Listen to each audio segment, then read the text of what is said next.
Урматтуу кесиптештер, бир маалымат иретинде кабыл алып коюшубуз керек. Кече биз Өзгөн районуна барып келгенден кийин ал жерде ушул эл менен жолугушуу өткөрдүк деп жарыя кылгандан кийин мен өзүм пикиримди айткам.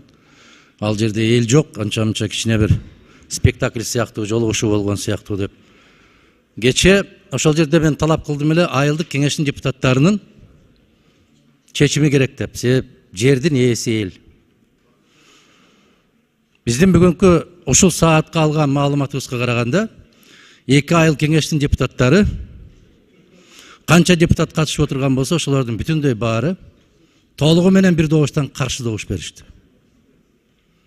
Анын үстүнө элдин наразычылыгы күчөп, анча-мынча өздөрүнүн бир иш-чараларын уюштуруп атса, түнкү саат 1-лерде, түнкү саат мына ошол иш-чара көрсөтөбүз деген кишилерге күч колдонуу менен, боз үйлөрдү күч колдонуу менен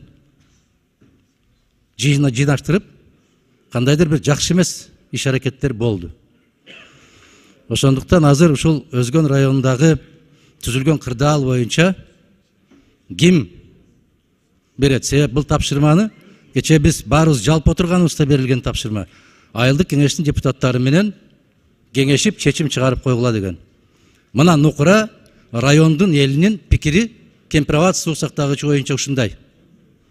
Жанагы безилдеп ар жактан чыгып эл колдоду деген маселе ал башка. Ошондуктан абал курчуп кетелекте ушул маселеге ким жооп берсе, келип могу жерден жообун берип, маалыматты так берип койсун талап кылам мен. Рахмат.